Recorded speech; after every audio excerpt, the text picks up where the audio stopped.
Sejam todos muito bem-vindos ao DDCast, o podcast da comunidade policial. Hoje temos o prazer de receber esse grande amigo, esse gigante amigo, Bruno Betti. Brunão, prazer ter você aqui, meu irmão. Bom demais, prazer é meu estar aqui, estar em casa, estar no DDCast, o maior podcast de carreiras policiais do Brasil. É isso aí. Brunão, grande prazer ter você aqui.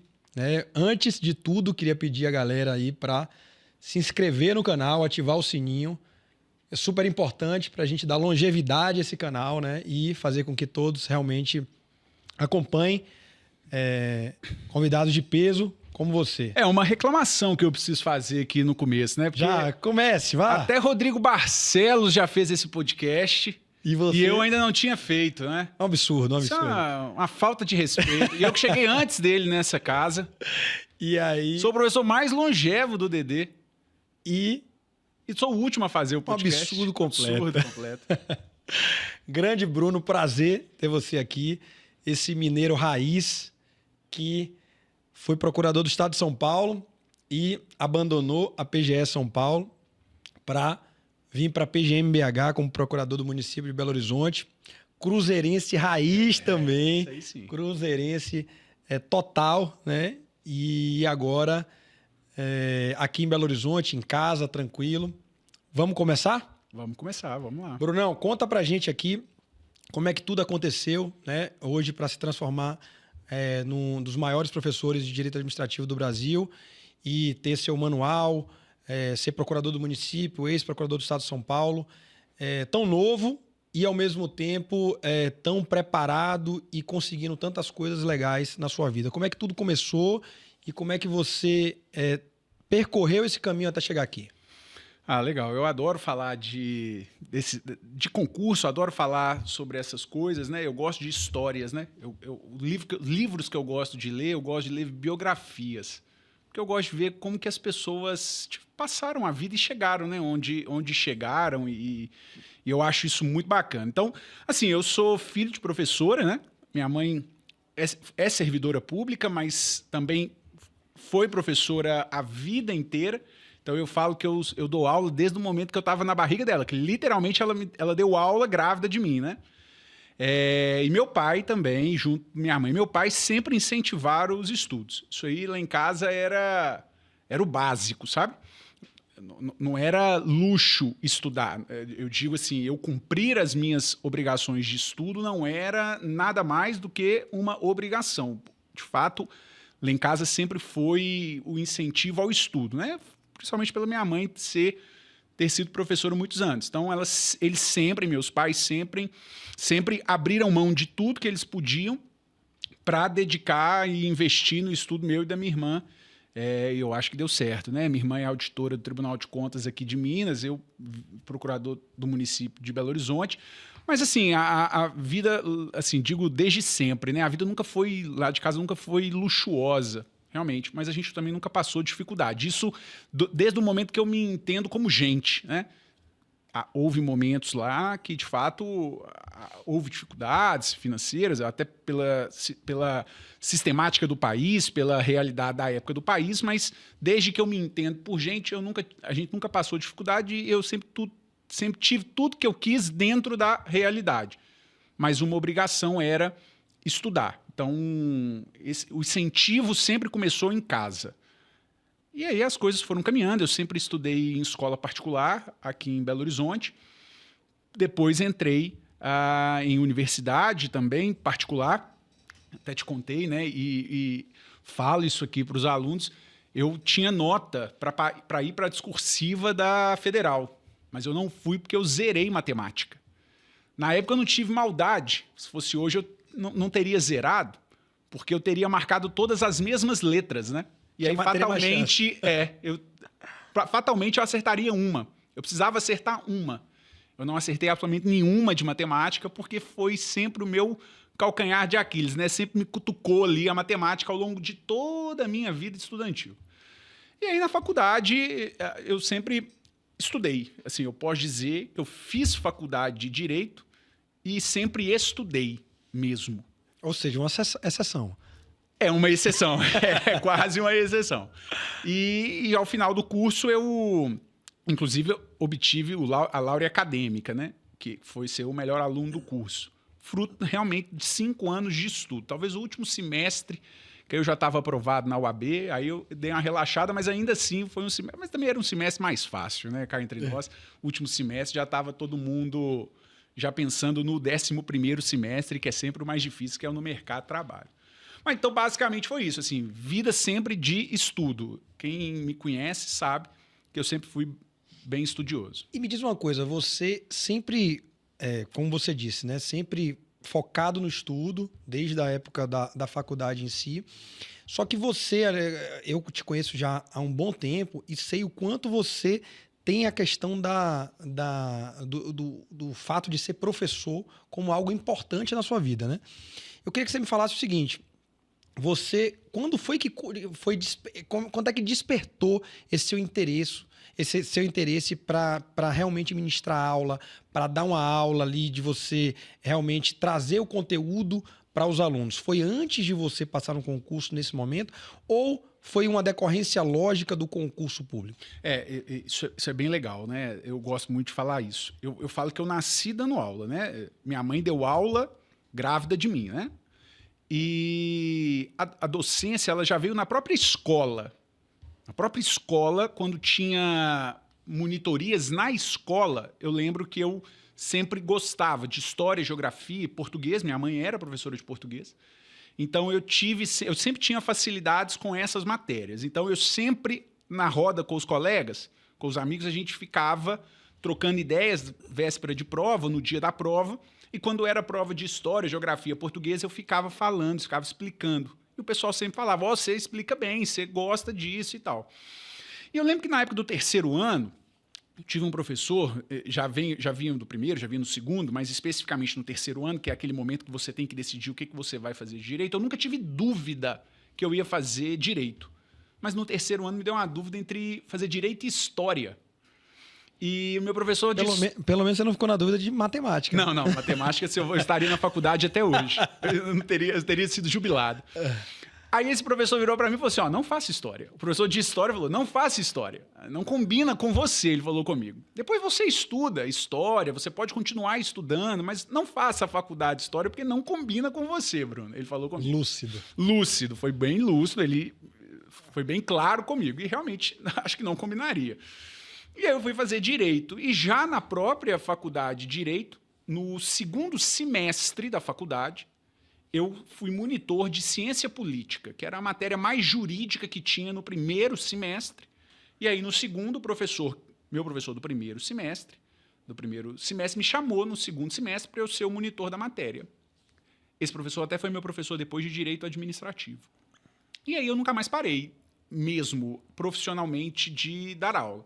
Então, aos 18 anos ainda, como monitor de Ciência Política. E aí, ao longo de toda a faculdade, esse professor foi me levando, aí depois foi Direito Constitucional, e até que eu cheguei como monitor de Direito Administrativo da própria faculdade. E depois que eu passei na OAB, no 9º período eu passei na OAB, eu fiz um curso aqui em Belo Horizonte, e falava com o pessoal, eu preciso tirar uma nota muito boa em administrativo, porque eu fiz administrativo de 2ª fase, porque eu sempre gostei. Também. Imagino.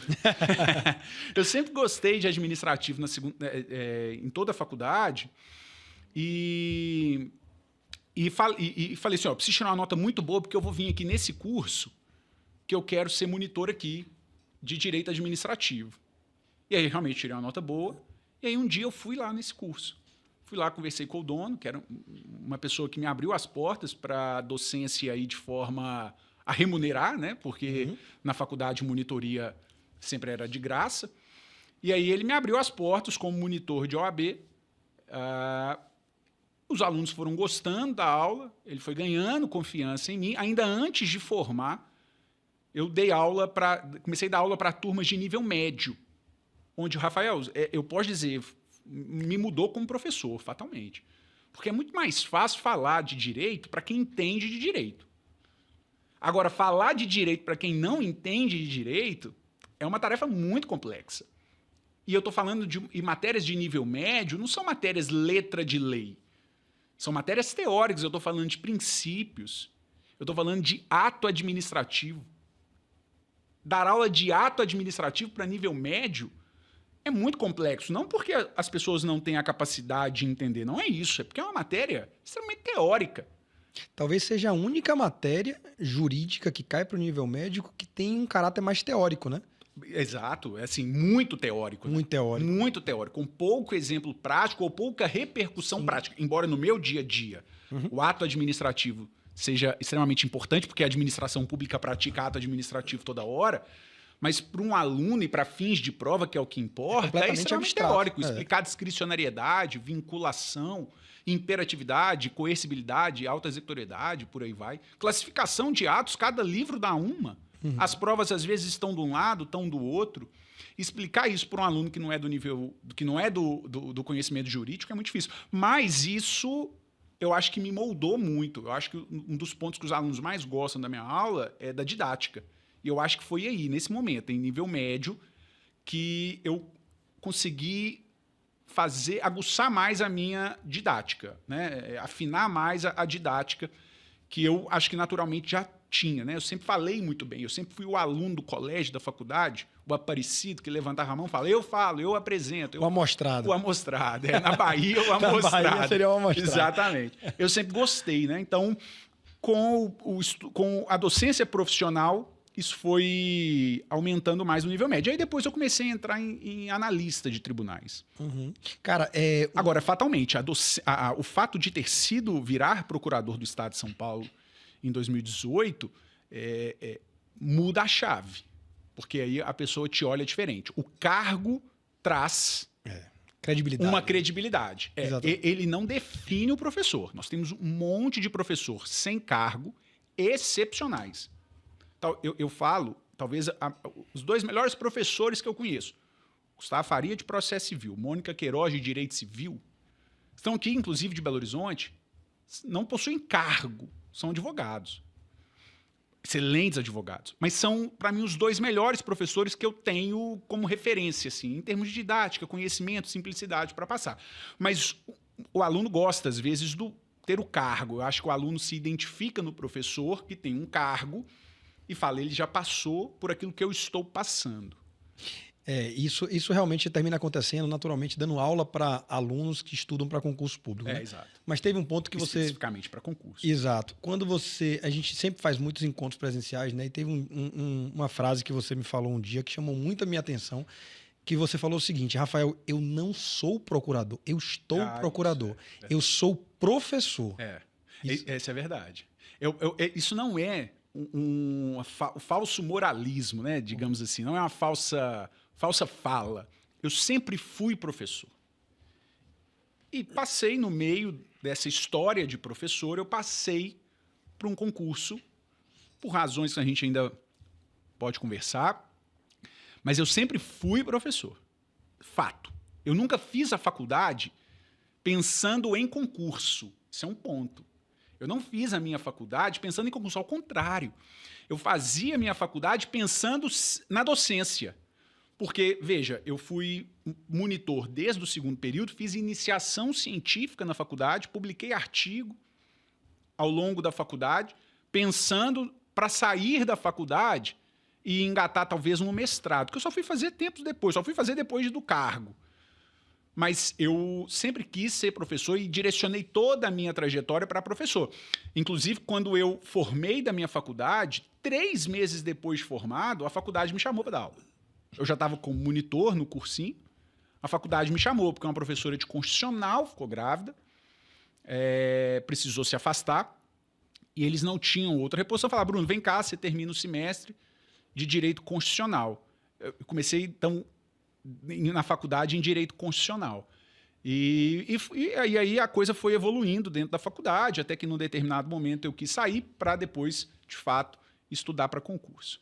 Mas sempre foi direcionado para docência e não para concurso, como hoje muita gente faz, né? Muita gente hoje entra para fazer concurso. Isso não é um erro, não é um problema. Cada um com os seus objetivos. A fim de pontuar, eu tenho uma colega de sala que ela sempre fala isso, né, quando me vê. Todo mundo, o professor, às vezes perguntava, né, na sala, o que você quer ser depois de formado? Né? Quer ser advogado? Esse aqui quer ser juiz? Quer ser promotor? Aí eu falava, eu quero ser professor. Sempre falava isso. Porque eu sou professor, mas estou procurador. Vou estar procurador até o dia que a compulsória bater. Vai demorar, tô com 22 anos, né? Isso depois de ter implantado. Isso aí, depois de ter feito o implante. Aí você reduziu até 22. né? Exatamente. Antes do implante eu tinha 30. Com a coluna de 60. 80. Coluna de 80. Mas, então, eu sempre falava, eu quero ser professor.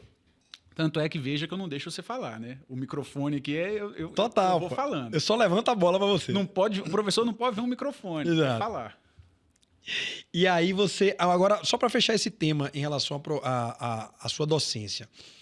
Porque se deixar, você passa o podcast todo falando. Uma coisa também que chama muito minha atenção é aquilo que você comentou em relação à didática, que sua didática é realmente fora da curva.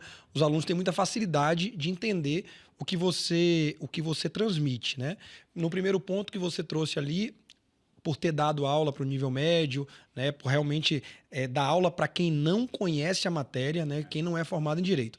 Um outro ponto que também eu vejo muito aqui, enquanto eu vejo professores sendo alçados, né, de um dia para o outro, para realmente transmitir o conhecimento, é a questão do pós-pandemia, né, que a gente percebe hoje que os professores todos estão dando aula com a câmera ligada. Isso. E não dão aula mais no presencial. E você é um professor que já tem aí 12, 13, aí me corrija, me fala aí quantos anos você tem de carreira como professor. E aí você pegou o pré-pandemia e o pós-pandemia, ou seja, você é um professor realmente de sala de aula ali do quadro de giz, né? Isso fez a diferença nessa sua construção enquanto professor para chegar no Bruno de hoje? Fatalmente, fatalmente. Veja, não há demérito no professor que iniciou depois que foi aprovado num concurso. Não há demérito nisso. Não há um problema nenhum. O sujeito fez o concurso, depois do concurso quis realizar também o sonho de ser professor.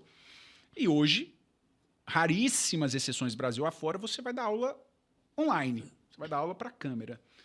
Eu comecei a dar aula em 2012 como monitor desse cursinho, então de maneira mais profissional, remunerado, com horários, com datas, carga horária, tudo em 2012, presencial. E isso muda completamente a minha aula hoje, mudou completamente a minha aula hoje. Porque eu lecionei todo o direito administrativo presencialmente. E eu sabia quando eu falava determinado tema, eu olhava para o aluno e sabia que ele não estava entendendo. Falando, esse ponto aqui, os alunos têm mais dificuldade. Então, na hora que eu jogo isso para o online, é onde eu consigo trabalhar melhor. E o aluno do online fala, eu consigo entender esse cara. Porque o presencial, eu olhei para o aluno, vi o aluno e vi que ele ali ficou... Eu não vou falar que eu não entendi para não ficar com vergonha dos colegas, mas eu não entendi isso aqui. Dava para ver no olhar. O professor que está só no online não é um demérito. Às vezes ele não vai ter esse feeling, falar, esse ponto aqui, os alunos têm mais dificuldade. Eu não estou vendo o aluno. Mas hoje é a realidade. Inclusive, as minhas aulas hoje, quase 99% delas são online. Eu não tenho hoje um curso presencial em Belo Horizonte para dar aula. Então, raro. Mas você vê que grandes professores, né? Hoje, muitos grandes professores, os renomados, são professores que vieram do presencial. Né? Então, por exemplo, o Nestor, que está aqui conosco, outros professores, são professores que vieram do presencial. O presencial faz muita diferença. Eu digo isso, falei isso, inclusive, com um professor nosso, Vitor, né? Vitor Lousada. Falei com ele, cara, se você tiver oportunidade... Porque ele é muito bom, né? Ele é muito bom professor, ele fala muito bem. Falei com ele, se você tiver oportunidade, vá para o presencial. Dê aula no presencial. E outro dia, conversando com ele, ele me mandou uma mensagem falando, cara, eu estou dando aula no presencial, ele está em Goiânia, né? Como AGU. Ele virou para mim e falou, nossa, eu estou amadurecendo muito como professor. Aí essa é uma dica que eu dou para quem está nos ouvindo aqui e quer ser professor. Se puder ir para o presencial em um determinado momento, não precisa ir todos os dias, óbvio, o tempo inteiro, porque hoje é muito cansativo. Questão de deslocamento, trânsito e tempo, né? Faça o presencial. O presencial muda o professor. E, consequentemente, o aluno também gosta mais, né? Bacana. E você disse que você começou a faculdade pensando em ser professor. Quando é que virou essa jogo. chave? Falou assim, porra, professor só não vai dar. Eu preciso fazer uma outra coisa. E aí você realmente se transformou em procurador do Estado primeiro, depois procurador do município. E por que não delegado? Bom, essa por que não delegado? Porque de direito penal... Olha o que você vai falar É aqui. o que eu sempre falo. É o que eu falo. De direito penal, eu só sei que o crime não compensa. Porque não sei absolutamente nada de direito penal, apesar na minha prova da PGM-BH ter tido direito penal e processo penal, mas era um conjunto, era um bloco, com 5 questões, as 2 matérias. Você marcou todas as letras, aprendeu com erro E por inicial. incrível que pareça, eu gabaritei penal e processo penal em direito administrativo na PGM-BH, que teve. São Paulo não teve penal e processo penal. Eu gabaritei porque foi CESP, e o CESP cobrou copiado e colado informativo. E eu fiquei lendo os informativos penal, processo penal, e aí deu certo. Assim, mas quando a coisa tem que ir, né? Quando Sim. o universo conspira a favor, né? Mas quando que mudou a chave? Quando eu já estava dando bastante aula nesse curso, aqui em BH, dava muita aula, eu dava 12 horas de aula por dia praticamente. Chegou semana que eu tinha dado 80, porque eu dava aula segunda, às vezes até domingo. Então era bastante, 80 não dá, né? Mas assim, eu dava muita aula, muita aula. Eu dava 60, 70 horas, realmente. Dependendo, dava 80, porque tinha sábado, tinha domingo, tinha muito concurso, o curso aqui era muito forte na área trabalhista, então teve muito TRT Brasil afora, e teve TRT de Minas nesse período, teve muito concurso. E eu dava muita aula, e eu dava aula de administrativo, e foi aí que eu peguei a manha de dar aula de regimento interno, lei local, porque eu comecei a dar regimento interno e lei local. E aí, do dia para a noite, por uma questão de amizade que o dono do curso tinha com outro professor, ele trouxe outro professor, natural, professores em outros cursos. Professores em cursos é natural, dividir matérias. Mas aí eu tinha uma carga horária gigante e do dia para a noite eu passei a ter uma carga horária mínima. Mas eu era muito novo ainda, eu tinha 25, 26 anos. Eu morava com meus pais. Foi quando eu percebi, eu falei, opa, isso não é seguro, isso não é estável. Eu falei assim, eu sou uma pessoa que preciso ter a estabilidade. Hoje eu empreendo nas minhas aulas, mas eu tenho a estabilidade do cargo público, de saber que eu posso contar com aquilo. Eu falei, opa. Aí na época eu estava na faculdade, estava no curso, aí conversei com meus pais, falei, olha, está acontecendo isso, eu estou pensando em sair da faculdade, vou ficar só no curso, por questões remuneratórias, porque curso preparatório sempre pagou mais que faculdade, e eu tinha maior flexibilidade horária. Eu falei, eu vou sair da faculdade, porque eu tive uma redução de carga horária no curso enorme, mas eu vou continuar lá, porque me paga melhor, e aí eu trabalho menos e continuo ganhando. Então, saí da faculdade, parei de dar aula de manhã e de tarde, e comecei a dar aula só à noite. No primeiro momento, quase todos os dias à noite. Aí depois eu comecei, aí estou estudando, estou começando a ir bem nas provas, eu falo, eu preciso de mais tempo. Aí eu paro, reduzo dias na sala de aula, no curso, começo a dar 2 aulas na semana, 2 dias, 2 noites na semana, e começo a evoluir mais ainda nos concursos, porque eu sempre demandei tempo, meu estudo sempre foi um estudo mais difícil, que demandava tempo mesmo. E aí foi onde a chave virou, né? Eu falei, agora eu vou focar aqui para concurso. E aí, quando o concurso da PGM-BH saiu, foi um dos primeiros concursos que eu fiz, PGM-BH, se não me engano, foi 2016, edital publicado. Ele demorou a ser homologado, veio depois pandemia, o concurso ficou a pandemia inteira com o prazo de validade suspenso, aí depois começou a nomear. E ainda bem, porque aí a PGM assumiu mais demanda e eu consegui voltar para casa, na PGE São Paulo em 2018, concurso daqui de BH 2016. Mas então foi esse o momento, quando eu vi que eu tinha muita aula e ganhava muito bem, muito novo, ganhando bem, e do dia para a noite eu vi o jogo virar. Falando, agora eu estou com pouquíssimas aulas ao longo do meu mês, mas eu não tinha família para sustentar.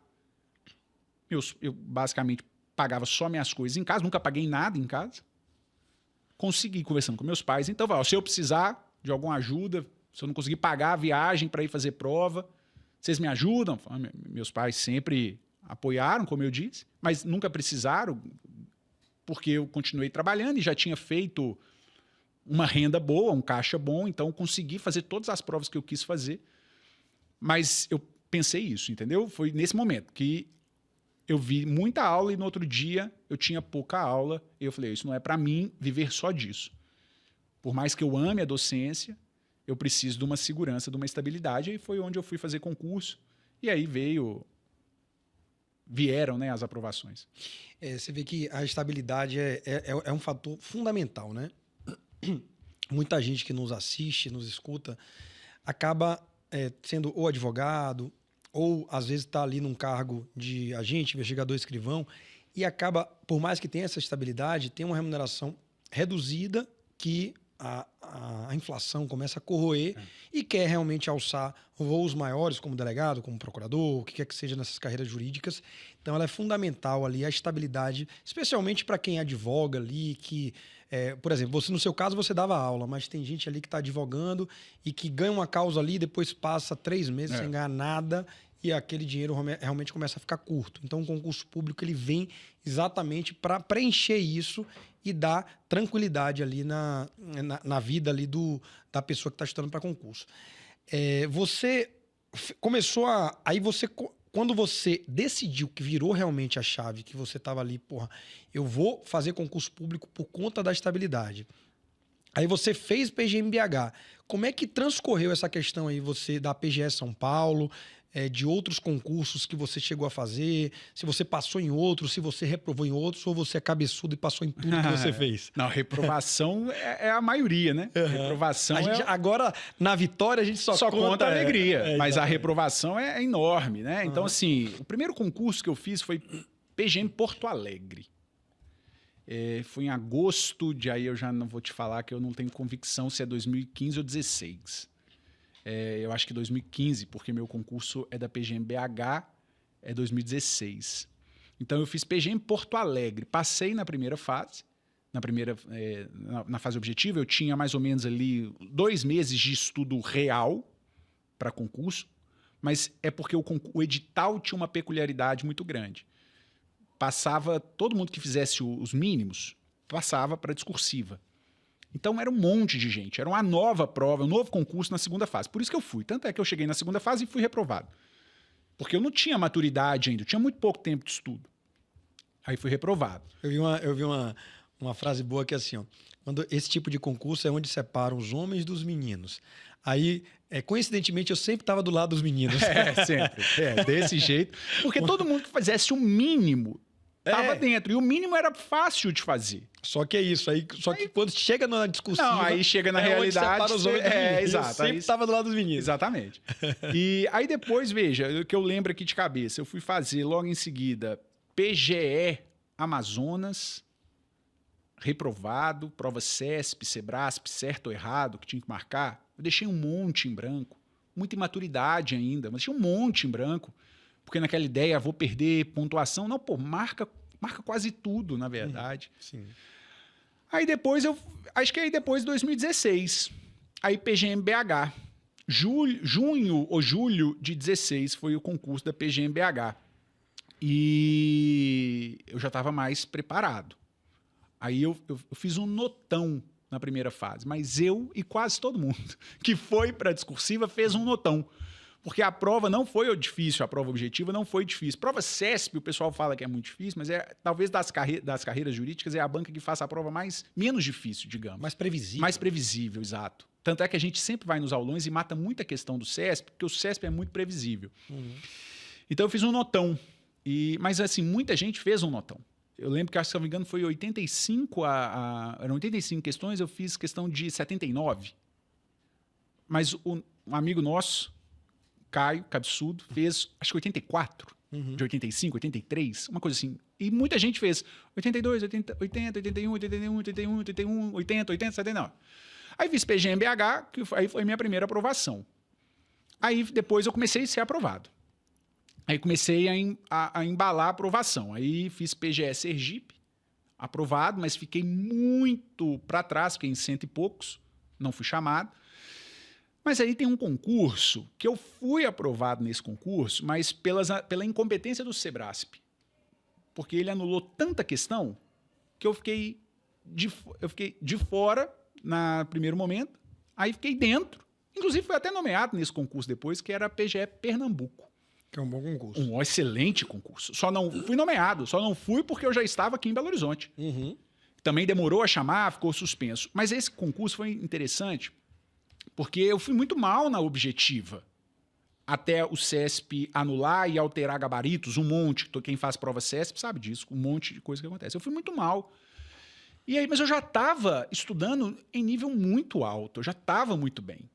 E aí eu volto para Belo Horizonte muito mal, muito chateado. E eu lembro de falar isso, sempre conversei muito isso com minha mãe, né? Falar, mãe, veja, vou passar. Não vou passar, porque, veja, eu estou regredindo. Eu fui bem em BH, foi o melhor concurso. Sergipe eu fui bem, mas não fiquei entre os primeiros colocados. Procuradoria, muita pouca vaga, via de regra. Aí veio Pernambuco.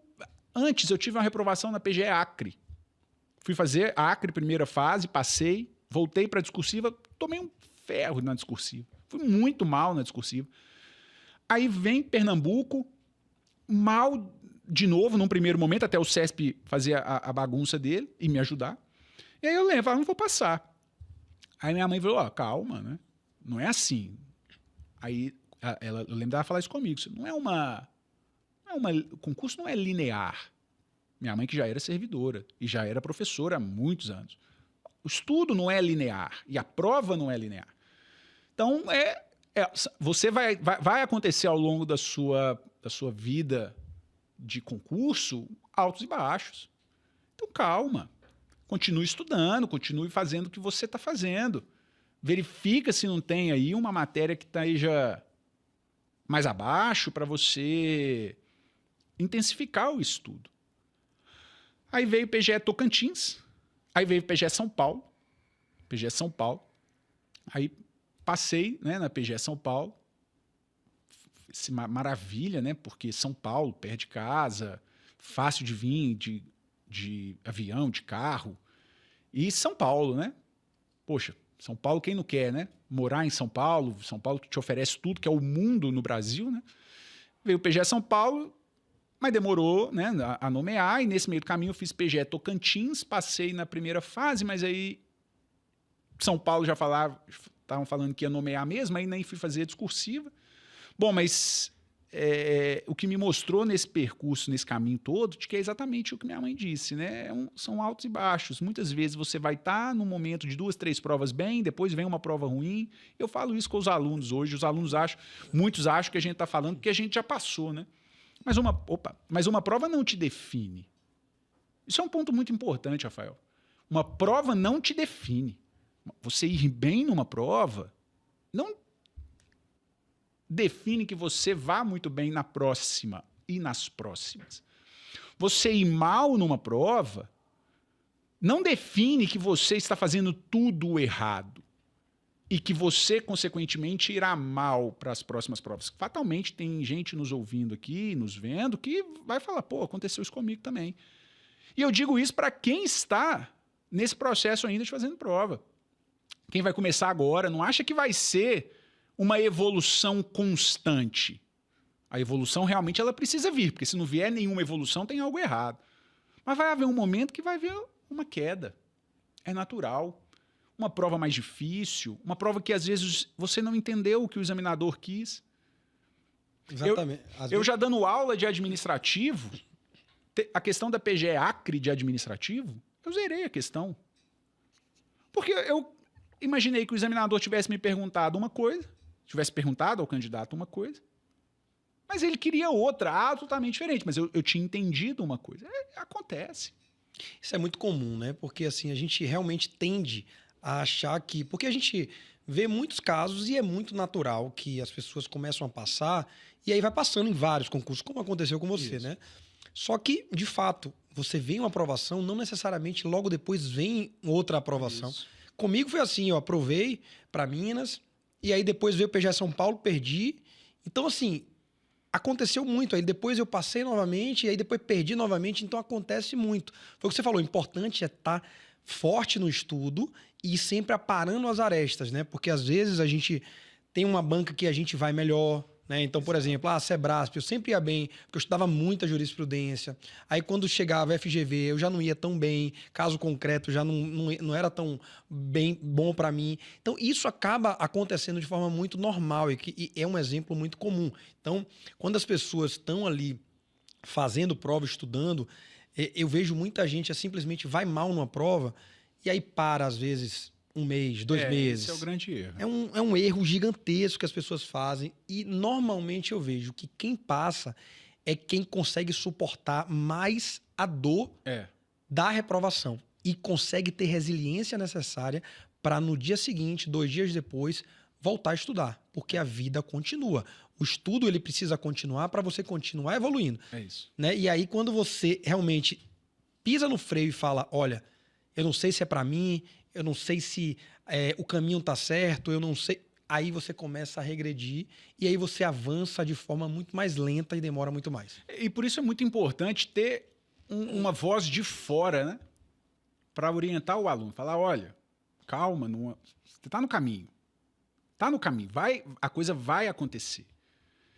Continue. Eu não gosto daquela ideia de que concurso é uma fila. Eu também não. Eu não gosto disso, porque a fila às vezes pode demorar. Uhum. E às vezes pode nem te chamar, né? E a loja fecha e você ficou sem ser atendido. Eu não gosto dessa ideia, mas que de fato é um processo, isso eu não tenho dúvida. Uhum. E hoje me incomoda um pouco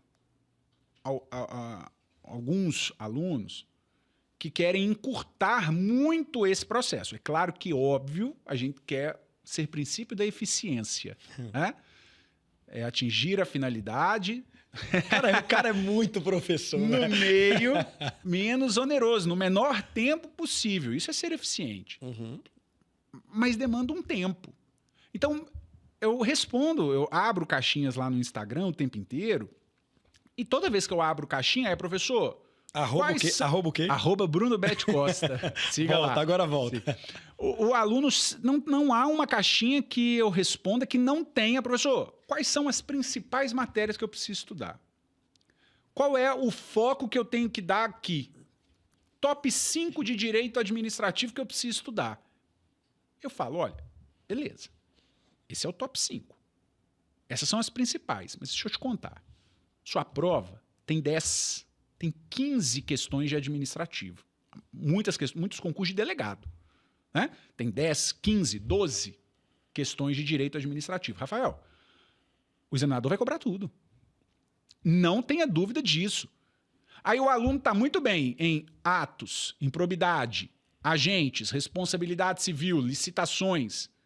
Mas vai ter uma questão de desapropriação de serviços públicos.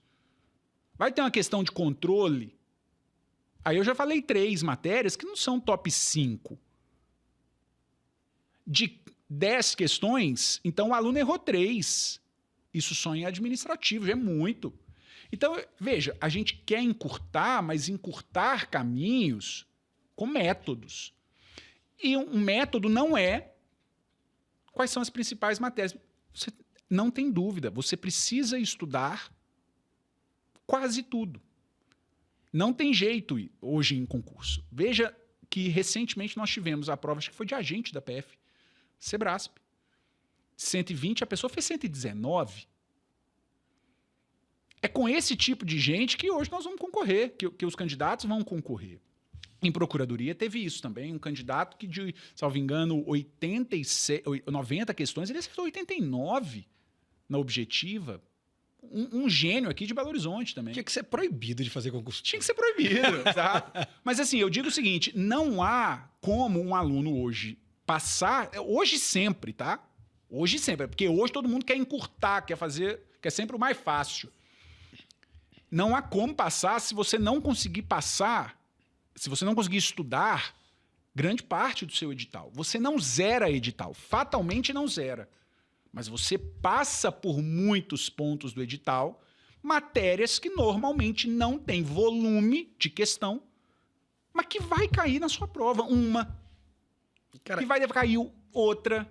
e o que às vezes é o seguinte, é o diferencial. E é o que exatamente é o Porque, por exemplo, diferencial. você tá assim, o top 5 de administrativo. Beleza. Aí você vai pegar ali ato administrativo, você vai pegar improbidade, você vai pegar a parte de princípio. Isso é básico. Básico. É o e básico. aí, no final das contas, a maioria tá ali focando naqueles temas. Exato. O que vai acontecer, fatalmente? Os alunos vão acertar essas questões.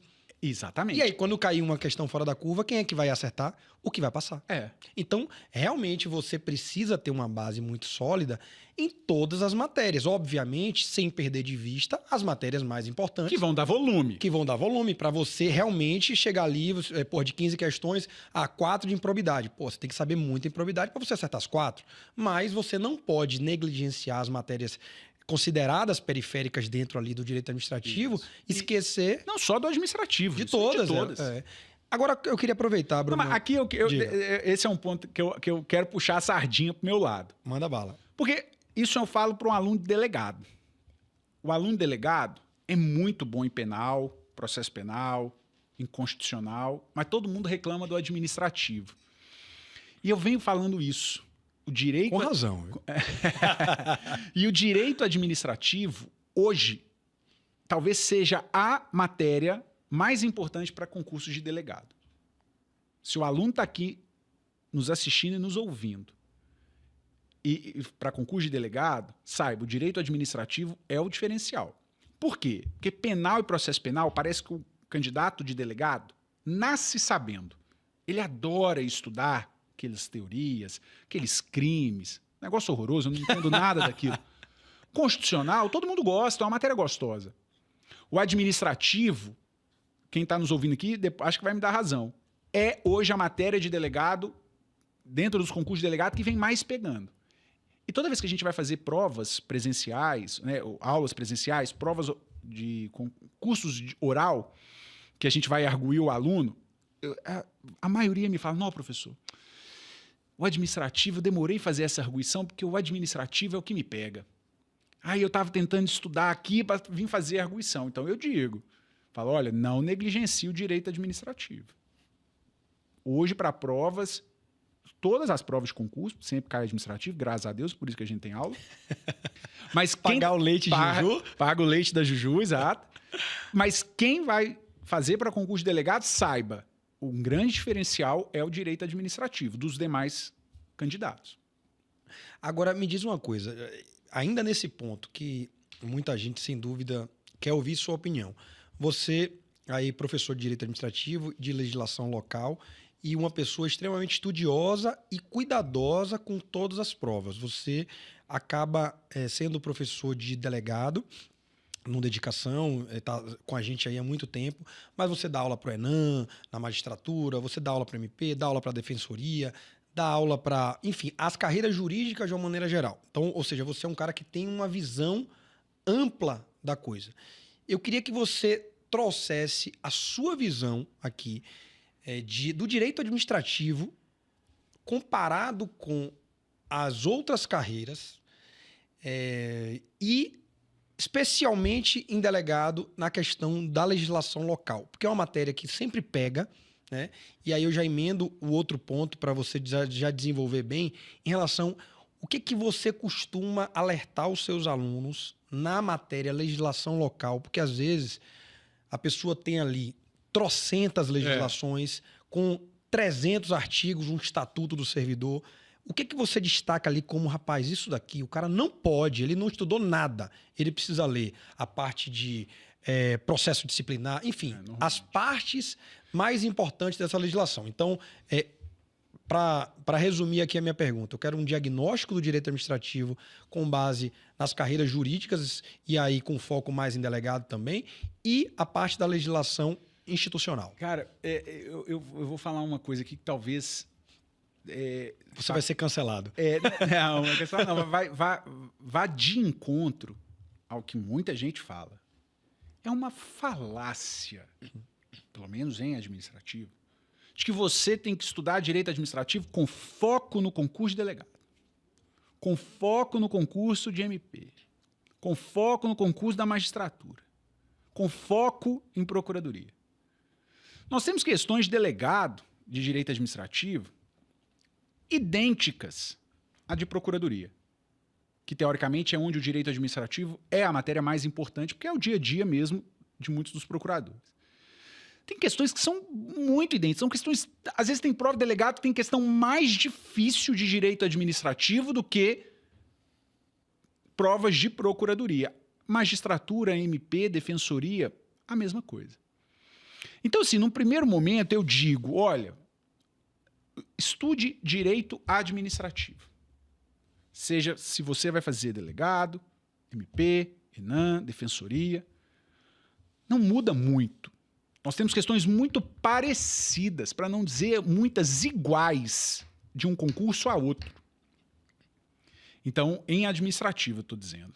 Deixa eu só fazer um parêntese, o que já gera uma dica muito importante. Se você está estudando direito administrativo, faça questão... Isso, exato. Não é isso? É isso que eu ia dizer. Porque aí eu recebo muito aluno que fala, professor, eu estudo para delegado. O que você acha que eu devo fazer de questão? Eu falo, de todas as carreiras jurídicas. Selecione lá FGV, CESP, VUNESP, FCC, aqui agora que me vem as principais bancas, e aí pegue delegado, defensoria, procuradoria, MP, magistratura. Selecione esse combo e faça as questões. Não tem erro. Você vai ver que as questões, elas acabam se repetindo. Ah, professor, mas procuradoria eu devo fazer administrativo é mais pesado. Não é. Muitas das vezes não é. Muitas das vezes tem provas de delegado que são mais difíceis. Eu lembro aqui, ó, delegado do Paraná. Lembra a prova que foi cancelada no meio de um domingo da pandemia? E depois voltou? 5 horas da manhã. 5 da manhã, exatamente. Eu sempre falo isso. Porque o STF julgou recentemente sobre o tema. Uhum. E tem a prova dificílima em administrativo. Prova que a gente foi presencialmente fazer, prova dificílima também. Agora, eu não sei se foi... Acho que foi Ceará. Prova dificílima. Ceará. Dificílima presencial, que a gente foi fazer o aulão de véspera. Dificílima. Questões iguais em administrativo de procuradoria, de MP, de magistratura. Então, não há muita diferença disso. Então, eu acho que o aluno tem que estudar independentemente da carreira, o direito administrativo muito bem estudado. Dito isso, qual o top 5 de direito administrativo? Aí é pra matar. Não, mas agora falando sério. Não, o top 5, Vamos lá. Eu falo, sempre gosto, né, de ato administrativo, eu gosto não, né, eu vejo nas provas. Ato administrativo, licitações e contratos. Hoje a matéria mais importante é improbidade administrativa. Todo dia sai uma decisão diferente e a alteração da legislação. Ato, licitações, contratos, improbidade, responsabilidade civil. Aí, FGV, por exemplo, gosta muito de agentes públicos, casos concretos sobre os julgados do STF. Então, agentes públicos com a banca FGV. O Sebrasp adora muito organização administrativa. Desconcentração, descentralização, brincar com autarquia, empresa pública, agência reguladora, a FGV também gosta. Então, assim, esse é o top 5 de direito administrativo, aí um foco com a FGV, um pouquinho foco com a banca Sebrasp. Mas aí a lei local. Vamos lá. Veja, o que o examinador quer quando ele tem que cobrar legislação local? Vamos pensar. Tem o Estatuto dos Servidores local e tem a Lei 8.112, que é aquela que todo mundo estuda. Em algum momento você estudou a Lei 8.112 na sua vida, seja na faculdade, seja na UAB, seja até num próprio concurso. O que o examinador vai querer, Rafael? Normalmente, quando você tem leis no âmbito federal e a específica no âmbito estadual municipal. O que é contraditório. O que é contraditório. Então, esse é o ponto mais importante. A Lei 8.112 trata disso, ou a 9784, que é a Lei de Processo, trata disso, trata sim, mas o estatuto específico trata assado. Esse é o primeiro ponto. Pensei numa dica aqui, vinculada à inteligência artificial. Se o aluno... Eu não sei, tenho dúvida. Não sei se dá certo. Se um aluno... Vou fazer isso, você tá tirar minhas vendas. Tirar a venda do professor. Não vai tirar minhas vendas. Se o aluno subir 8.112, subir estatuto do... Não vai ficar tão bom igual Não, acho que vai. Acho que vai, viu, pessoal? Estatuto do servidor estadual e falar assim, chat, me diga o que é que tem de contraditório de ele vai informações, fazer, fatalmente. de ele vai informações entre os dois estatutos. Obviamente, ele vai trazer e aí você confere para ver. Porque às vezes é muito difícil. Às vezes a gente tem um estatuto com, Não, com muito muitos artigos, né? E aí, naturalmente, o custo... É porque eu conheço o estatuto da você já 8.112 muito bem. Isso, aí você já vai no ponto ali e tal. Então o custo também vai trazer ali de forma Exato. mais mastigada. Não, mas eu vou trazer melhor do que o DD. eu acho que eu acho que é uma dica boa aí. Mas veja, então esse é o primeiro ponto. Então, aquilo que é diferente. Um segundo ponto é aquilo que é muito específico, que não tem correspondência em legislação federal. É um tema muito específico. E muitas leis locais hoje trazem questões atuais de administração pública. Então, por exemplo, quando tem mediação, arbitragem, conciliação, eu sempre pontuo isso, porque isso é uma realidade hoje na administração pública. Então, veja, o que é diferente, o que é específico, temas atuais dentro da administração que esteja na legislação e, quarto ponto, aquilo que o Supremo já enfrentou. Porque há um monte de legislação estadual inconstitucional, com dispositivos inconstitucionais. Por exemplo, nós tivemos no Ceará recentemente. A Constituição do Estado do Ceará fala que ele tem que ter lei complementar para estabelecer casos de contratação por prazo determinado. A Constituição da República fala só lei. O Supremo falou que a Constituição do Estado era inconstitucional. Isso é ótimo de prova. Então são situações assim. Mas esse detalhe aí, você... como é que numa prova, digamos que caia uma questão que trata desse tema especificamente, que foi declarado inconstitucional, mas às vezes em outro estado, né? E às vezes na legislação ali não está escrito ao final. Foi declarado inconstitucional. Foi declarado pelo inconstitucional. Supremo. Como é que o aluno se porta em relação a isso? Porque às vezes o texto da lei que está vigente é um texto inconstitucional. Mas não foi declarado Não inconstitucional. foi declarada a inconstitucionalidade. Como é que ele faz na prova? Ó, veja, a FCC fez isso, mas para concursos de procuradoria, PGE Goiás, ela cobrou um dispositivo, mas cobrou a aplicação da jurisprudência, um dispositivo de legislação estadual, cobrou o julgado do Supremo e perguntou se o dispositivo poderia ser entendido inconstitucional. Entendeu? Ela pegou a mesma situação que tinha sido declarada inconstitucional pelo Supremo, na lei do Estado de Goiás tinha. Ela cobrou isso lá e a resposta foi com base no julgado do Supremo. É de se esperar que a banca não faça dar errado uma questão quando ela copia e cola O dispositivo. É sempre ficar atento no enunciado. Exatamente, eu sempre falo isso. Ó, pessoal, isso aqui é inconstitucional. Mas se cair copiado e colado, como ninguém declarou inconstitucional, se cair copiado e colado, não brigue com a prova. Eu sempre falo isso. Não brigue com a prova. Marque certo. Tá certo. Tá copiado e colado.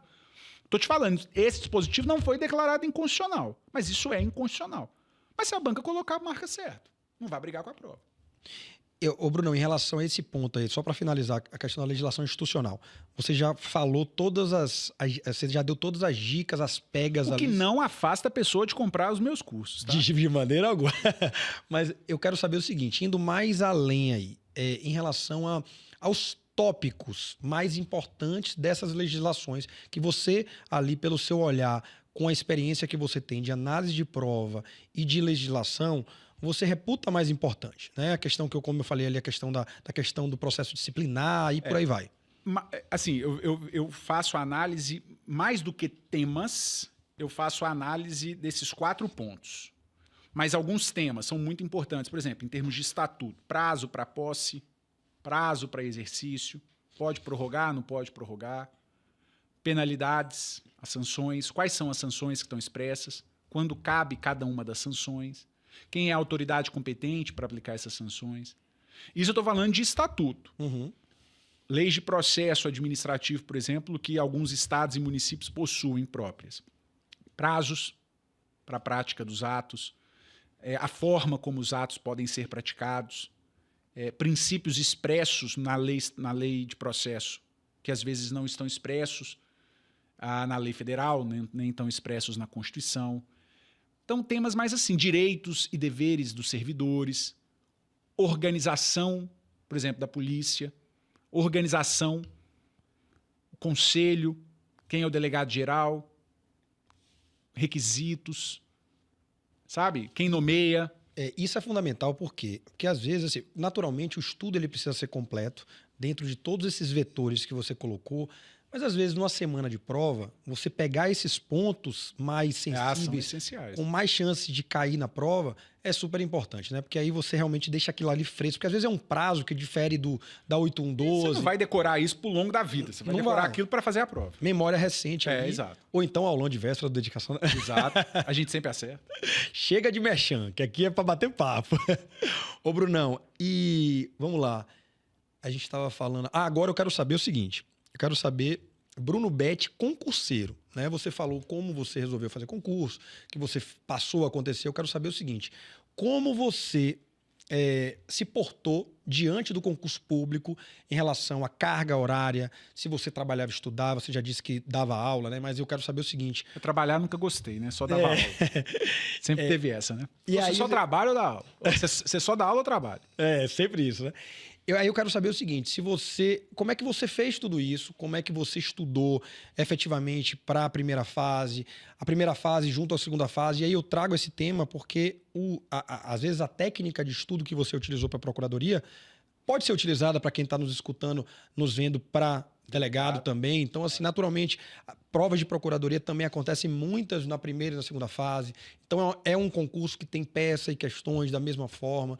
Então, assim, questões objetivas, você já disse que na sua matéria são temas ali que acabam sendo muito parecidos, né? Tem prova oral que você já fez na PGE São Paulo. Então, como é que você conciliava esse tanto de prova que você fez com aprovações, com reprovações, e, ao mesmo tempo, você conseguiu se sair tão bem nessas provas? É aquela história, né? Eu divido a minha vida de estudo para concurso em dois, né? Em dois momentos, em duas partes.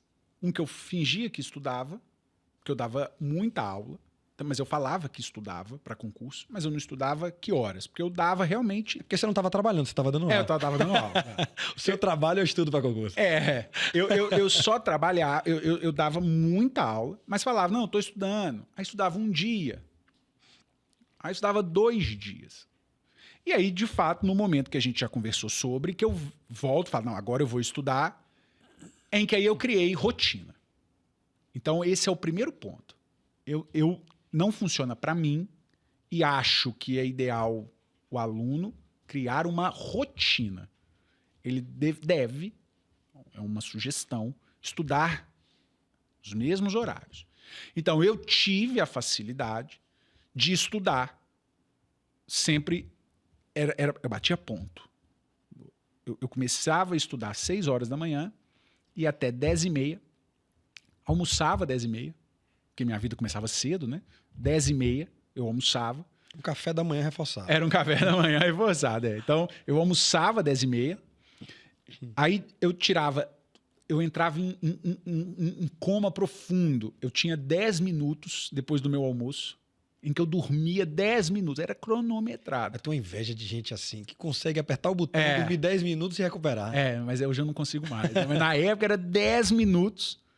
Aí minha bateria estava recarregada. Voltava meio-dia para estudar. E até umas 4 ia para academia. Quando eu tinha aula à noite, eu ia dar aula. Então, primeiro ponto é rotina. Eu consegui... E eu preciso disso para mim, e até hoje faço isso. Eu dou aula nos mesmos horários. Eu tenho que fazer as coisas para mim nos mesmos horários. Para que eu funcione, é assim. Muita gente começa a estudar, eu encaixava as coisas quando dava no meu estudo. O estudo seria fixo naquele horário. Se desse para fazer outra coisa, eu fazia. Senão, eu não fazia. Prioridades. Então, esse é um ponto. Eu vejo muita gente hoje falando, na hora que der tempo eu estudo. Não, eu acho que você deve criar essa rotina. Estudar de tanto a tanto, de tanto a tanto. O resto você encaixa. Se não deu para fazer, não der para fazer, não faça. Essa é a minha visão. Então esse é o primeiro ponto, rotina. Criei muita rotina para estudo. Segundo é a disciplina, porque é um saco estudar. Sozinho, é solitário. O estudo é solitário. Então isso era terrível. Terceiro, o meu método de estudo, hoje até hoje, o resto da minha vida, eu vou sentir que é a minha garganta. Porque eu estudava falando. Exatamente falando. Rafael, deixa eu ver se a câmera vai pegar. Eu estudava exatamente... Perdão, eu tenho um microfone. Eu estudava exatamente numa cadeira, sem mesa em frente, com a perna virada e o meu caderno, o meu material aqui, ó. Estudava sim. Lendo e falando. Eu falava a matéria. Então eu falava, eu fazia exatamente isso. Ato administrativo é a declaração de vontade do Estado ou de quem lhe faça às vezes inferior à lei no intuito de cumprir. Porque eu lembro, até um dia, uma pessoa foi lá em casa e eu não estava nem aí para quem ia. Eu estudava o tempo inteiro, mesmo independente de quem estava lá. Aí a pessoa falou assim, o Bruno tá ficando doido? Porque ele tá falando a matéria porque eu estudava falando, porque eu criava o roteiro na minha cabeça, me decorava, entendia muitas coisas, muitas eu não entendia, mas decorava, porque na prova, no final das contas, você tem que escrever certo e marcar certo. Então eu estudava falando. Eu não estudava lendo simplesmente. Eu falava, tudo eu falava. Falava. Chegava no final do dia, eu estava rouco. E hoje eu tenho problema nas cordas vocais. Às vezes eu dou muita aula, eu fico absolutamente rouco.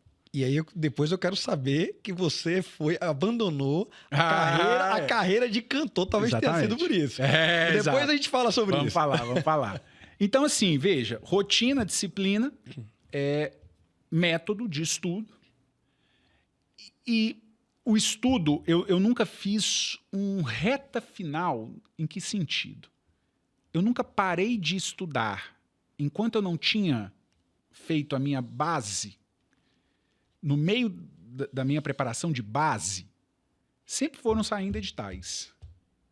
Eu nunca parei. Saiu esse edital. Vou fazer um reta final aqui agora para pegar todas as matérias e os pontos mais importantes. Isso pode dar certo, mas pode não dar certo.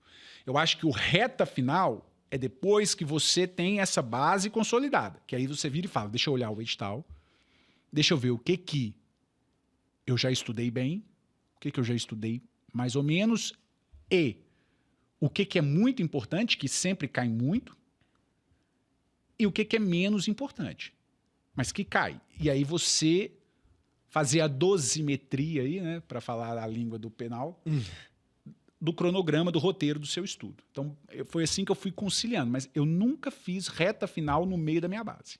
O reta final era, eu já estou bem, já estou pronto, eu tenho que fazer o ajuste fino. Aí vinha o reta final. Entendi. Ou seja, você... Porque hoje sai edital, todo mundo fala, vamos para um reta final.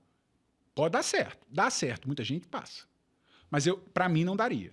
Você valorizava muito a construção de base. Isso. Né? Por isso um processo. Um processo. Você construiu muito bem a base e aí quando realmente a sua base estava sólida, você entrou mais no reta final e aí você... Realmente, reta final, que quando eu digo, você direcionou mais para aquela prova. Isso. Por exemplo, a PGE São Paulo lá vai ter um empresarial público exatamente. Não estudei empresarial público de base. Exatamente. PGM, BH tinha o penal e processo. Exato. Você leu a questão dos informativos porque era Sebrasp. Enfim, né? Ali agora, Piauí vai ter conhecimentos regionais de Piauí. Exato. Do Piauí. Você não vai estudar isso antes. Exatamente, com 12 questões, então você vai e foca. Então, realmente é uma estratégia muito boa que muita gente não quer pagar esse preço, né? Porque esse preço é o preço do médio prazo, né? Exato.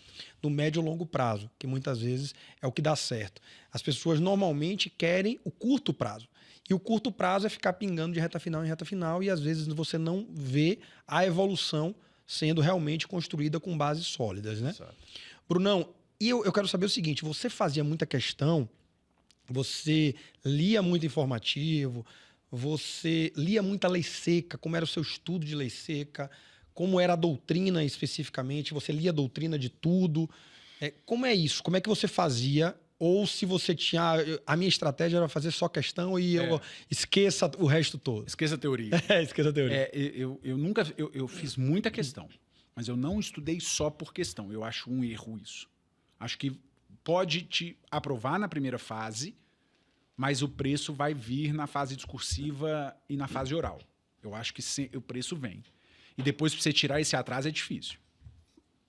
Mas sempre alguém vai falar, mas eu fiz assim. Não, tudo bem. Mas eu acho que não dá certo.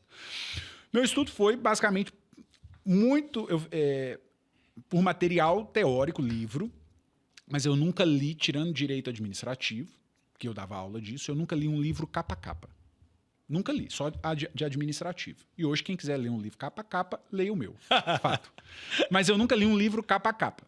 Eu lia os pontos dentro do manual, dentro de um livro, os pontos mais importantes, as matérias mais importantes. Porque, por exemplo, eu lembro de processo civil. Processo civil tem lá a questão de jurisdição voluntária, né? Eu acho que ainda tem isso no novo CPC, né? Já tem tanto tempo que eu não estudo CPC. Você não deve saber também, né, Rafael? Não, faço não, já tem. Não sabe mais. Tem muito tempo já.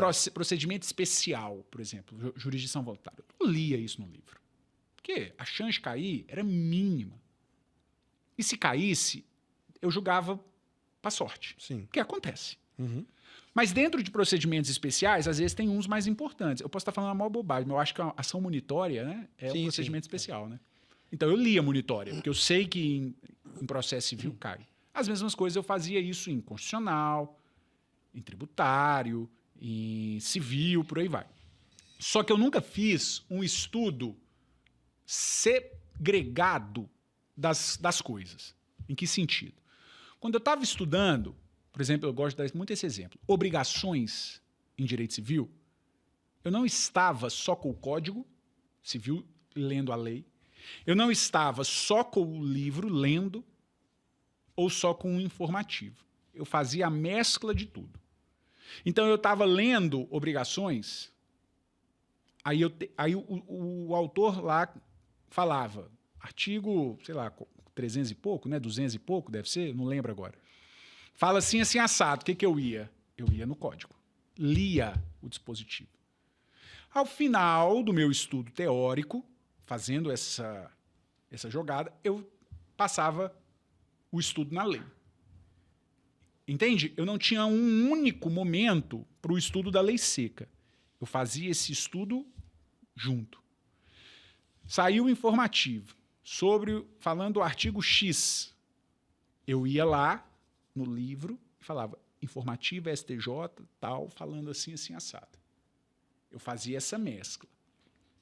Ao longo do tempo, eu fui criando cadernos de erros e de pontos mais importantes. O que é o caderno de erros que eu fazia? Eu fazia questão, errava a questão. Aí eu colocava, ó, caiu aqui, eu errei essa questão, ela falava sim, quando na verdade é assado. Aí eu fui criando um monte de coisas assim. Aí, determinado dia, eu estava mais cansado, eu pegava esse caderno de questões, que na verdade estava no meu iPad, eu tinha um iPad, fazia isso.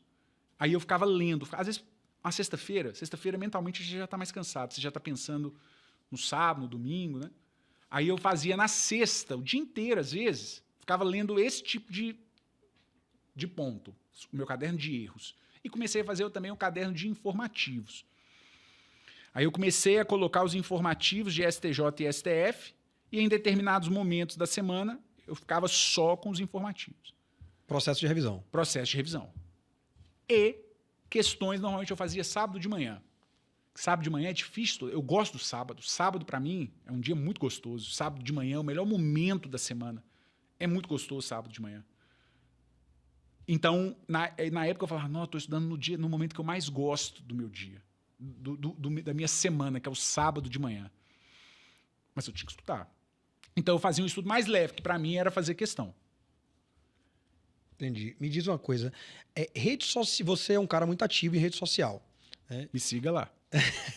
E aí eu queria saber o seguinte, você é muito ativo hoje, mas eu não sei como você era naquela época, né? No período estudando para concurso. O que que você atribui essa questão da rede social, que ela está cada vez mais forte, né?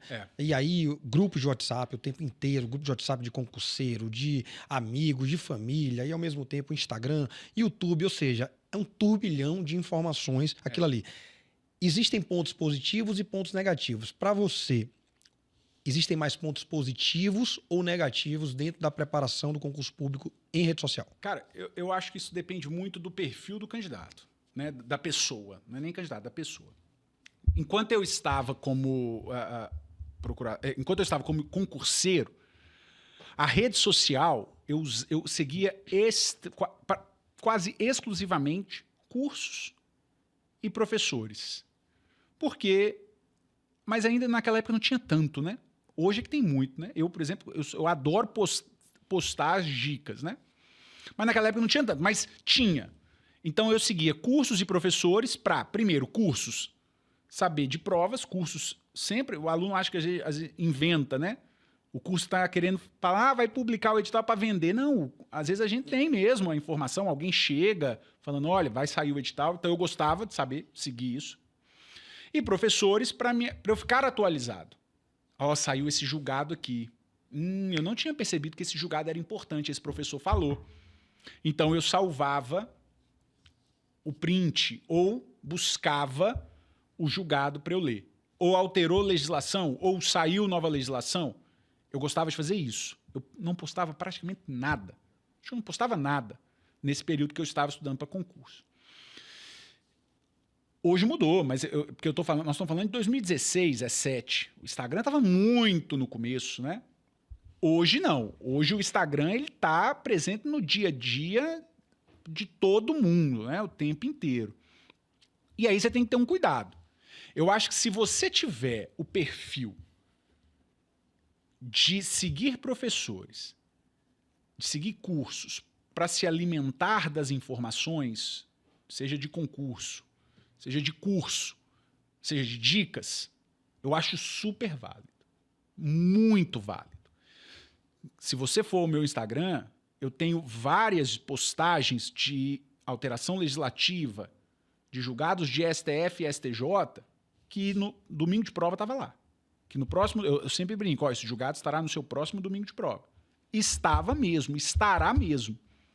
Porque eu não posto coisas que eu sei que não vão ser importantes para o aluno, em termos de concurso. Eu posto coisas pessoais, aí a pessoa segue se ela quiser, se ela não quiser ou não. É um direito da pessoa seguir ou não seguir. Mas eu posto dicas que eu sei que tem grande chance de estar em prova. Não é para criar volume e rede social, não é isso. É porque eu sei que aquilo vai cair. E gravo vídeos, a gente inclusive faz collabs nesse ponto, porque eu sei que aquela situação vai cair. Então, se o aluno conseguir aproveitar, a rede social ela vai ter muita informação. O que hoje me preocupa muito é que eu vejo muitos alunos se utilizando de Instagram para fazer um diário de estudo de concurso. E acabam ganhando muitos seguidores. Por isso, porque a dor, o sofrimento, ele conecta. Exato. Ele conecta. Então, acaba virando uma coisa que a pessoa se torna refém. Isso eu acho um perigo. Eu vejo muitos alunos postando o tempo inteiro o estudo na rede social e eu não estou falando que isso acontece, mas comigo talvez aconteceria. De eu ficar postando e falar, não, deixa eu ver o que o pessoal está comentando. Não, deixa eu ver quantas curtidas tiveram. Hoje isso para mim já é irrelevante. Hoje eu posto, eu vejo depois. Mas quando às vezes você está no começo e quer gerar um engajamento, você fica, deixa eu ver esse comentário. Deixa eu ver quem comentou. E aquilo te distrai do concurso. Te distrai do seu estudo. Então é isso. É esse cuidado. E outra, né, Rafael? A gente sempre fala isso. A internet é uma terra de ninguém. Aceita tudo. Aceita tudo. Se eu estou falando aqui, ó, neste momento que eu estou estudando e consegui estudar 10 horas líquidas, a outra pessoa que falou, pô, meu dia hoje foi horroroso. Consegui estudar 1 hora direito. Aquilo bate um gatilho, né? É, bate um gatilho. Fala, porra, meu concorrente estudou 10 horas. Aí o cara, na verdade, estudou nada. Exatamente. Porque rede social aceita, é a foto. Eu falo isso muito, né? Muita gente acredita nas redes sociais. Que a pessoa que está ali do outro lado é aquilo que ela está postando. Ninguém posta tristeza na rede social via de regra. Todo mundo vai postar o que é bom. Mas ninguém posta o sofrimento via de regra. Exatamente. Vamos falar de coisa boa, então. Vamos falar de coisa boa. Cabuloso. Ah, esqueça. Você é um cara que cabuloso. Gosta demais de futebol. A gente sempre conversa sobre futebol. Você posta também. Agora, com 2 metros... Faça o K imediatamente. Com 2 metros de altura, você não tem como ser bom em futebol. Mas você é um cruzeirense fanático. Sou. Como é que é isso pra você? É uma válvula de escape, né? Do dia a dia nosso, que já é tão atribulado, né? Tão turbulento, procuradoria, docência e tudo mais. Mas, veja, eu amo futebol, mas o futebol das coisas menos importantes da minha vida, ele é a mais importante, talvez. Pronto. Mas é uma boa um definição. lazer. É um bom lazer. É um lazer. Eu não brigo com ninguém. Adoro que venham me encher o saco. Brincar comigo. Igual muitos alunos fazem, né? Eu posto lá do Cruzeiro, aí o pessoal vai e fica enchendo o saco. Eu acho que essa é a graça do futebol. Não vou brigar, não vou nada disso. Mas eu adoro futebol. Faça o K imediatamente. Pela televisão. Você sabe o que é o K imediatamente, sei não. né? Que isso? Não sei. Que isso? Vou Cancela saber. esse podcast aqui agora. Não O K imediatamente é Caio Jorge, rapaz. Camisa 9 do Hexa. Joga muito. Camisa 9 do Hexa. Menos, muito Camisa menos. 9 do Hexa. Se o Caio Jorge nos ouvir, um grande abraço. E me diga uma coisa, corrida é um negócio que lhe pega também, né? Sempre gostei. Não sou da turma que começou a correr depois da modinha. E não tem problema, E porque você começou a corria correr quando depois estudava, da modinha. Então, aí é isso, né? Eu sempre falo isso, né? Minha corrida sempre teve sempre foi um momento que eu sempre estava bem, vinha alguma coisa que atrapalhava, né? Atrapalhava entre aspas, né? Ou mudavam as prioridades. Eu lembro de eu correr ainda no colégio. Eu gostava de correr. Não muito, né? Mas gostava de correr no colégio. E aí depois na faculdade e tal. Até que, quando eu começo a trabalhar muito dando aula, eu reduzo drasticamente, porque eu dava aula, inclusive, sábados e domingos. E depois, pro concurso, aí eu parei totalmente. Porque a corrida cansa muito. Quando eu faço os longões, né? Faço 20, 25. Eu chego esmoído. Então eu quero é dormir. Então, com o estudo para concurso, eu parava. Eu ia pra academia, malhava lá 40 minutos e voltava. Cara, eu fico com pena só dos seus joelhos. Com Ele tá doendo aqui neste momento, 2 inclusive. metros de altura. Neste momento ele tá doendo. Brunão, agora vamos falar... Mas aí eu tenho um fisioterapeuta muito bom. Vai. Posso fazer o merchan? Faça. Thales, da Totum. Quem for de Belo Horizonte pode ir lá. Já tá fazendo a permuta. Ele tá estudando para concurso, é, Brunão? Eu quero ver se ele vai me dar uma consulta de graça depois dessa. Brunão, vamos falar sobre os seus 2 filhos. A primeira, Juju. A Juju. E, Meu amor. E o segundo, não menos Então eu tenho importante. 3 filhos, porque o cachorro é filho. É filho Cachorro também? é filho. Beleza. Eu sei que você não é dessa teoria, não. Não sou da teoria, não. Mas, para mim, são 2 São filhos. 2. O Manual de Direito Administrativo e Juju, uma criança linda que Cara muda... do pai. Não, isso não, pelo amor de Deus. Que muda realmente a vida de um homem, a vida de uma mulher, da percepção de vida, né, do que priorizar realmente na vida. Eu sou pai de 2, você agora pai da primeira. O que é que o que é que mudou na sua vida com a Juju nascendo e também seu manual recentemente, já está, acho que, salvo engano, na 2ª edição, que eu fui mencionado nos agradecimentos, que fique claro. É verdade. Bom, falar da Juju primeiro, claro, meu amor, minha vida, né? Assim, é muito emocionante, né, Rafael? Você que é pai, né, sabe disso. Assim, vai estar marcado na minha memória o dia 20 de julho de 2025, o momento que ela sai, começa a chorar, aquilo é bizarro. Assim, é um negócio que, por mais que eu fale, você sabe disso, por mais que você fale, é só vivendo aquilo, né? É uma pessoa que depende de você, né, nesse primeiro momento. E aí tudo começa a ser por ela, né? Por ela, pela família, sempre foi pela família, né? Mas muito por ela. Então, tudo que você faz, pensa nela, tá com ela na cabeça o tempo inteiro e quer tratá-la da melhor forma possível.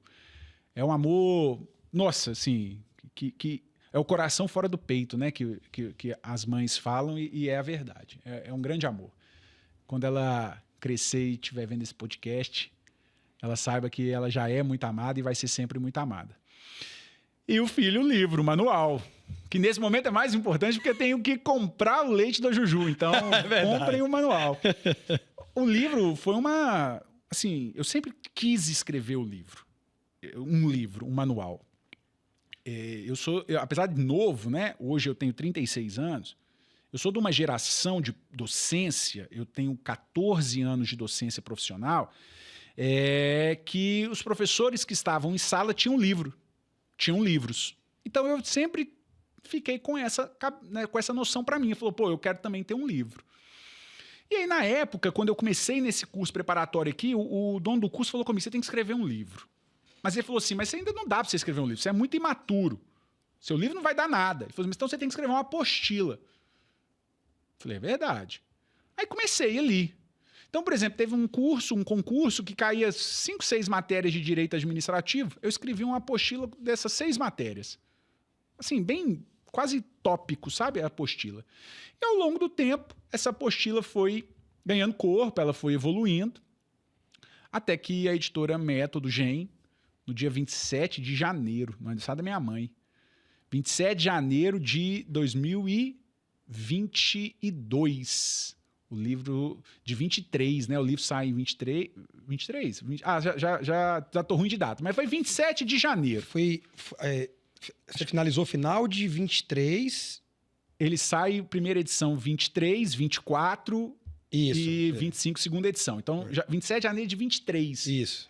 Sexta-feira, eu estava em Tiradentes, eu nunca vou esquecer disso, era umas 5 e pouca da tarde, eu recebo uma mensagem da Thalita, da editora, um grande abraço para ela, a qual eu sempre falo pela gratidão que eu tenho. Ela fala assim, sou Thalita, tal, da editora Método, queria conversar com você acerca da possibilidade de publicarmos um livro. Aí sou mineiro, né, Rafael? Mineiro é desconfiado, né? Eu falei, isso aqui é... De tudo. Isso aqui é golpe, né? Quer me dar um golpe, trote e tal. Aí, mas eu falei assim, tá bom. Aí ela falou assim, na quarta-feira no Meet a gente conversa. Aí tudo bem. Aí veio a quarta-feira no Meet e ela falou comigo, olha, eu sou da editora, tô com um projeto aqui para você escrever seu livro, seu manual. Eu sei que você tem uma apostila. Gostaria que, se pudesse, você me enviasse essa apostila para ver o que a gente precisa para transformar essa apostila em livro. E assim, é completamente diferente. A apostila da última versão da apostila para a primeira edição do manual, completamente diferente, porque é completamente diferente a escrita e a forma, como é diagramado e até o conteúdo, por razões óbvias, né? Uma apostila é uma apostila, um livro, um manual é um manual. E eu sempre quis, e eu lembro, e por isso que você está no agradecimento, né? Eu lembro de você e do Henrique falando, cara, você tem que ter um livro, você tem que ter um manual, você tem que escrever, isso vai te catapultar na docência. Eu lembro da gente conversando isso no Rio de Janeiro, quando a gente foi fazer a fase oral do concurso de delegado Rio. Uhum. E aí as coisas, quando tem que acontecer, elas acontecem. E aí, no ano seguinte, em 27 de janeiro, a editora Método me procurou para fazer, a qual eu sou muito grato, por nós termos o livro. O livro hoje, na segunda edição apenas, é óbvio que ele precisa amadurecer muito, porque é a segunda edição, é como se ele tivesse 2 anos, mas ele já tem uma aceitação muito grande. Recentemente postei isso, né? Te mandei. Um examinador, uma prova de concurso, colocou conforme doutrinador Bruno Betti. Então isso é muito gratificante. É fruto de anos de trabalho. Igual eu estou dizendo, nós estamos em 2025, são 14 anos de sala de aula. É realmente um livro que São 7 anos de procuradoria. Você, apesar de ser jovem, mas com o cabelo já implantado, você e cheio de cabelo branco, já tem uma história muito grande. E realmente seu livro é um livro muito elogiado pelos alunos. E hoje é muito legal, porque o aluno vira para mim e fala, professor, eu vejo a sua aula e estudo pelo seu livro. Isso é muito bom, porque quando eu te dei esse conselho, realmente é porque muda o jogo para mim na docência de professor. A credibilidade que ele passa, né? Ele deixa de ser um mero reprodutor de conteúdo para ser realmente um produtor de conteúdo, né? E você é agradecido no livro exatamente por isso, né? Porque você me deu, além de ficar falando na minha cabeça, enchendo sua paciência, você me deu várias dicas. Uhum. Até de nome, a gente chegou a bolar se faríamos nome diferente, não sei se você vai lembrar disso. Lembro. Os QR Code, você falou, coloca QR Code aí nesse livro, Mais coloca tabela, esquematizado, O exato. concurseiro gosta de tabela, exato. tabela comparativa para facilitar a absorção, tudo isso. Realmente, Não foi para cavar a vaga no DD. Não, já estava garantido, já é. estava tranquilo. Deu uma puxadinha de saco. Brunão, concluindo aqui, chegando para o final desse podcast. A gente tem um quadro final aqui que a gente faz uma espécie de bate-bola aqui só para ver o que é que você pensa sobre determinados temas. No seu estudo, você usava mais café ou energético? Café. Cruzeiro, cabuloso ou corrida? Olha, aí são coisas diferentes. Não. Mas só uma opção. Cruzeiro. Cruzeiro. Melhor motivador, a aprovação ou a reprovação? Aprovação. Se pudesse voltar no tempo, faria tudo igual ou de um jeito diferente? Absolutamente tudo igual. Dar aula para delegado ou para magistratura? Para delegado. Isso aqui, olhe você. Para delegado. O que mais pesa numa prova de concurso hoje? Conhecimento técnico ou controle emocional? Caramba. Controle emocional. Estudar por questões ou por doutrina? Eu digo estudar... Eu vou dizer doutrina, porque é a alternativa, mas eu digo assim, estudar teoria, né? A parte teórica, de modo teórico. Construir base, né? Construir base. Qual concurso te marcou mais? PGM-BH, sua terra, né? E o seu cargo atual, ou a PGE São Paulo, que foi o seu primeiro cargo? Caraca, difícil isso, viu? Eu não tô aqui pra trazer coisa fácil, não, pô. O concurso que mais me marcou, PGE São Paulo, fatalmente. Sou extremamente grato à PGE São Paulo, viu, Rafael? Qual a fase do concurso mais... que você mais gosta? Oral. Eu já ia fazer as três oral, sem dúvida, né? Oral. Eu sempre falava que eu não queria ser aprovado sem uma prova oral. E digo ao aluno, a prova oral é maravilhosa. É maravilhosa. O que te define mais? Disciplina de professor ou a obsessão pelo estudo? Disciplina de professor. Se pudesse dar um conselho para quem está começando, seria foco ou paciência? Paciência. Qual conselho você daria para quem quer galgar um cargo jurídico? Estude. Estude. Estude. E estude. Sem frescura. Mas estude. Sem métodos mirabolantes. Sem ficar pensando em tomar remédio. Estude. Sente. Estude. Não é fácil. Não é fácil ficar sentado, solitário, estudando. Mas é um processo. No dia 1, você vai estudar meia hora. No dia 2, você vai estudar 20 minutos. No dia 3, você estuda 33 minutos. No dia 4, você já consegue estudar 50. Lá no dia 90, você não vai estudar, você vai estar cansado. Lá no dia 200 e tanto, você vai estudar 6 horas. Estude. Continue. Vai chegar a sua hora. Se você não desistir, você vai ser aprovado. Se você estiver estudando com um bom material, certo, com estratégia, estudando com técnica, método, a aprovação vem. Nós temos muitos anos de estrada, Rafael. Dedê está aqui desde 2018, 18. Desde 2018. Quantos alunos estão sendo aprovados agora que você conhece desde 2018?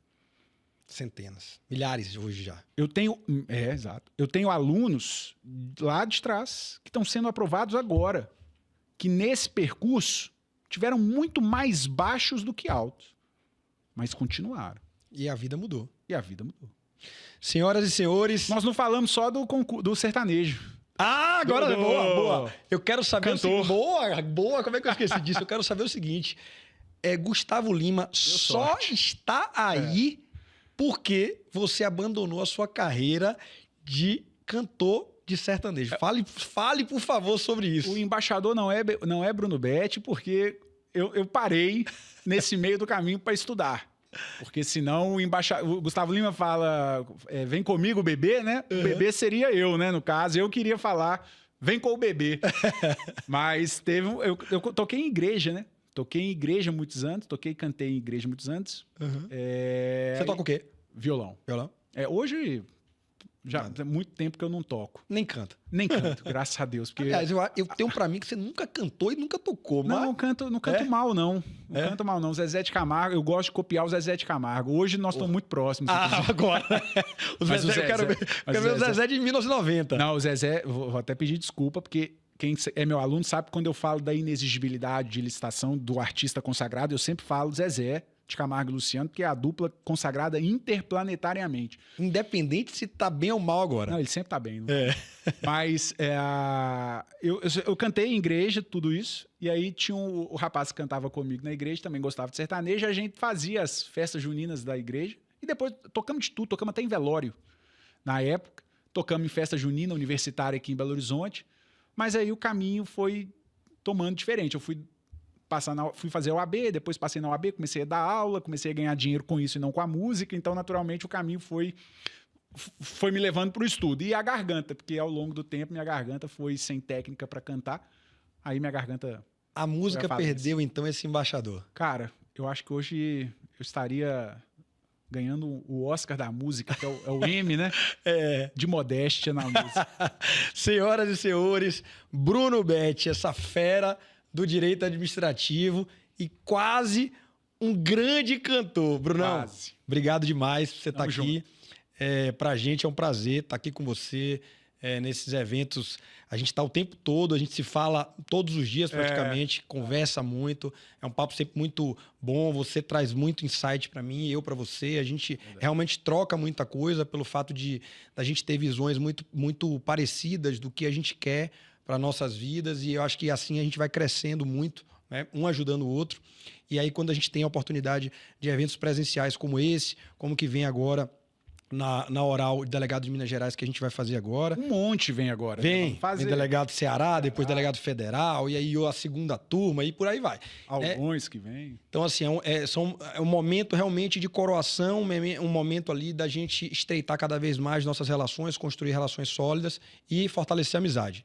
Eu agradeço demais aqui em nome do Dedicação Delta, você estar com a gente. Pra gente é um prazer estar com você. Beleza, Brunão? Tamo junto. Obrigado. Valeu. Valeu, pessoal. Grande abraço.